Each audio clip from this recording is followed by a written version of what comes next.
സമാനതകളില്ലാത്ത ഒരു ദുരന്തമാണ് കേരളത്തെ സംബന്ധിച്ച് വയനാട്ടിൽ ഉണ്ടായത്.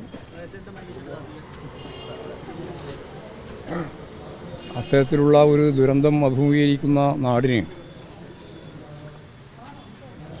രക്ഷാപ്രവർത്തനങ്ങൾക്ക് വേണ്ടി പട്ടാളവും പോലീസും ഫയർഫോഴ്സും ഉൾപ്പെടെയുള്ള എല്ലാ ദുരന്ത നിവാരണ സംവിധാനങ്ങളാകെ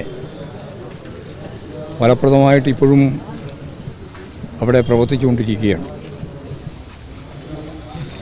ചിന്നിച്ചിതറിപ്പോയ ശവശരീരങ്ങളുടെ ഓരോ അവയവങ്ങളാണ് ചാലിയാർ പുഴയിലൂടെ ഒഴുകി കിട്ടിയിട്ടുള്ളത്. ആളുകളെ തിരിച്ചറിയാൻ സാധിക്കാത്ത സാഹചര്യമുണ്ട്.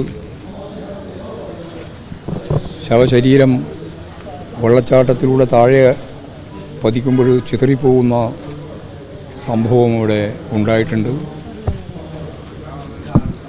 അതെല്ലാം അടിയന്തരമായി രക്ഷാപ്രവർത്തനം പൂർത്തിയാക്കണം. ചളിയുടെ ഉള്ളിൽ അകപ്പെട്ടു പോയവരെ കണ്ടെത്തണം.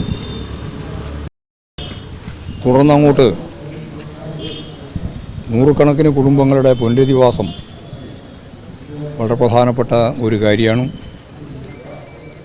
ആയിരക്കണക്കിന് സന്നദ്ധ പ്രവർത്തകരാണ് കക്ഷി രാഷ്ട്രീയത്തിനതീതമായി അവിടെ എത്തിച്ചേർന്നത്.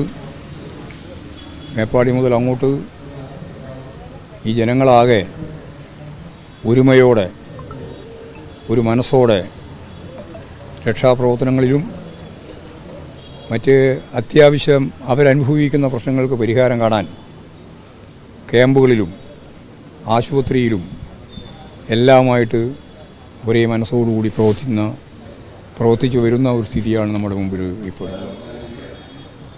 അതിൻ്റെ ഭാഗമായിട്ട് നിരവധിയായ വ്യക്തികളും സ്ഥാപനങ്ങളും പ്രസ്ഥാനങ്ങളുമെല്ലാം അവരവരുടെ കഴിവിനപ്പുറം മുഖ്യമന്ത്രിയുടെ ദുരിതാശ്വാസ ഫണ്ടിലേക്ക് സംഭാവന നൽകിക്കൊണ്ടിരിക്കുകയാണ്. ഞങ്ങൾ ഇതിനകം തന്നെ 25 ലക്ഷം രൂപ CPIM എന്ന രീതിയിൽ കൊടുത്തു കഴിഞ്ഞു. എല്ലാ ഘടകങ്ങളോടും ഞങ്ങൾ സംഭാവന നൽകാൻ നിർദ്ദേശിച്ചിട്ടുണ്ട്. ഇതൊരു വലിയ ക്യാമ്പയിനാക്കി മാറ്റാൻ ഉതകുന്ന രീതിയിൽ വരുന്ന 10-11 തീയതികളിൽ എല്ലാ വീടുകളിലും എല്ലാ പ്രധാനപ്പെട്ട സ്ഥാപനങ്ങളിലും കയറി സംഭാവന നൽകേണ്ടുന്നതിൻ്റെ കാര്യം, അതിൻ്റെ നമ്പർ എവിടെയാണ് അയക്കേണ്ടത് എന്നുൾപ്പെടെയുള്ള കാര്യം ഒരു ക്യാമ്പയിനായിട്ട് നടത്താനും തീരുമാനിച്ചിട്ടുണ്ട്. അത് വരുന്ന 10-11 തീയതികളിലാണ് ആ ക്യാമ്പയിൻ നടത്തുക. ഫണ്ട് നേരിട്ട് പിരിക്കുകയല്ല, നേരിട്ട് അയച്ചു കൊടുക്കാനുള്ള സംവിധാനത്തിന് വേണ്ടി അവരെ സഹായിക്കുകയാണ് ചെയ്യുക. MLA എല്ലാവരും തന്നെ ഒരു മാസത്തെ ശമ്പളം നൽകണം. മന്ത്രിമാർ ആദ്യം തന്നെ തീരുമാനിച്ചിട്ടുണ്ട്. ഞങ്ങൾ CPMൻ്റെ MLA ഇടതുപക്ഷ ജനാധിപത്യ മുന്നണി MLA ഒരു മാസത്തെ ശമ്പളം നൽകണം എന്ന് തീരുമാനിച്ചിട്ടുണ്ട്. ഞങ്ങൾ തീരുമാനിച്ചു, ബാക്കിയുള്ളവരും തീരുമാനിക്കും. MP അതുപോലെ തന്നെ MLA അവരുടെ ഒരു മാസത്തെ പെൻഷൻ കൊടുക്കണം എന്നും പറഞ്ഞു. അപ്പോൾ ആ രീതിയിൽ കഴിവിനനുസരിച്ച് എല്ലാവരും ഫലപ്രദമായി മുഖ്യമന്ത്രിയുടെ ദുരിതാശ്വാസ ഫണ്ടിലേക്ക് സംഭാവന നൽകുക എന്നതാണ് ഇപ്പോൾ ചെയ്യാനുള്ള ഏറ്റവും പ്രധാനപ്പെട്ട ചുമതല. കക്ഷി രാഷ്ട്രീയത്തിന് അതീതമായി എല്ലാ വിഭാഗം ആളുകളും അത്തരത്തിലുള്ള ഒരു നിലപാടിലേക്ക് നീങ്ങണം എന്ന തീരുമാനിച്ചു. അതാണ് പറയാനുള്ളത്.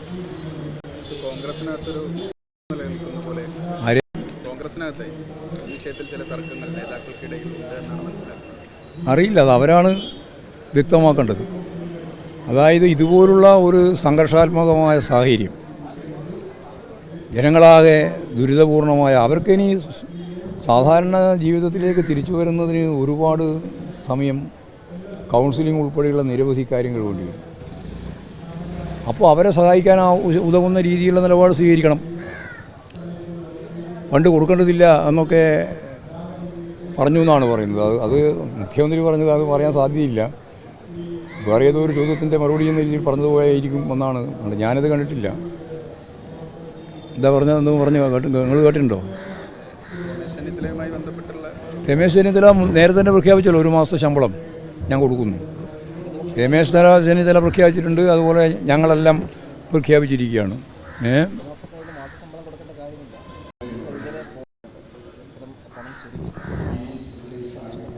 അല്ല, ഞങ്ങളിപ്പോൾ ഓരോരാളുടെ സ്വരൂപണത്തിൻ്റെ ഭാഗമായിട്ട് ഫണ്ട് പിരിക്കേണ്ട കാര്യമില്ലാതെ നമ്മൾ കണ്ടത്. മുഖ്യമന്ത്രിയുടെ ദുരിതാശ്വാസ ഫണ്ടിലേക്ക് തന്നെ കൊടുക്കുക എന്നുള്ളതാണ് ചെയ്യുന്നത്. അതാണ് കാര്യം. പിന്നെ ഒരു കാര്യം ഞാൻ ഒന്നും കൂടി പറയാം. ഇപ്പോൾ കക്ഷി രാഷ്ട്രീയത്തെ അടിസ്ഥാനപ്പെടുത്തിയിട്ട് ഭിന്നിക്കേണ്ട സമയമല്ല. എല്ലാവരും ചേർന്ന് ഒറ്റക്കെട്ടായിട്ട് ഒരു ദുരിതാശ്വാസത്തിൻ്റെ ഏറ്റവും ശ്രദ്ധേയമായ ജോലി നിർവഹിക്കുക എന്നുള്ളതാണ് നമ്മുടെ ചുമതല. അതിന് പകരം വിദ്വേഷത്തിൻ്റെ, വെറുപ്പിൻ്റെ, കക്ഷി രാഷ്ട്രീയത്തിൻ്റെ ധ്വനികൾ ഉണ്ടാവുന്നത് നമുക്ക് ഗുണമല്ല. കേരളത്തിനൊരു പൈതൃകമുണ്ട്. ആ പൈതൃകമാണ് അവിടെ ശരിക്കും കണ്ടത് ഈ വയനാട്ടിൽ. അതിനി അതേപോലെ തന്നെ തുടർന്ന് മുമ്പോട്ടേക്ക് കൊണ്ടുപോവുക എന്നുള്ളത് തന്നെയാണ് ഉദ്ദേശിക്കുന്നത്. അതുകൊണ്ട് ആരുടെയെങ്കിലും പ്രസ്താവനയെ കക്ഷി രാഷ്ട്രീയത്തെ അടിസ്ഥാനപ്പെടുത്തിയിട്ടുള്ളൊരു വിവാദത്തിലേക്ക് കൊണ്ടുപോകാൻ ഞാൻ ഉദ്ദേശിക്കുന്നില്ല. അതാണ് കാര്യം.